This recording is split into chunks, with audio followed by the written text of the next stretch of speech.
नन्हा अहमद और अल्लाह की नेमत।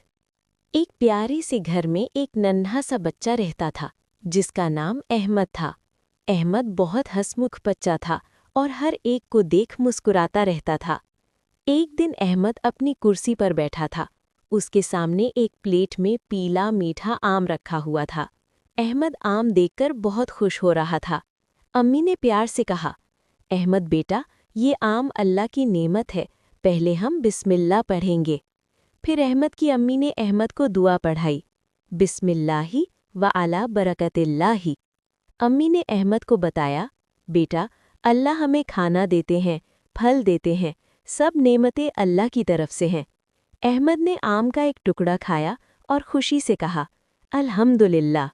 अम्मी बहुत खुश हुईं और कहा, माशाअल्लाह, मेरा बेटा अल्लाह का शुक्र अदा कर रहा है। अल्लाह शुक्र करने वाले बच्चों से बहुत मोहब्बत करता है। इस दिन अहमद ने सीख लिया कि खाना मिले, नेमत मिले, खुशी मिले तो अल्लाह का शुक्र अदा करना चाहिए। तो प्यारे बच्चों, हमने सीखा कि अल्लाह की हर नेमत पर अल्हम्दुलिल्लाह कहना चाहिए। खाना शुरू करने से पहले दुआ पढ़नी चाहिए और शुक्रगुजार बच्चे अल्लाह को बहुत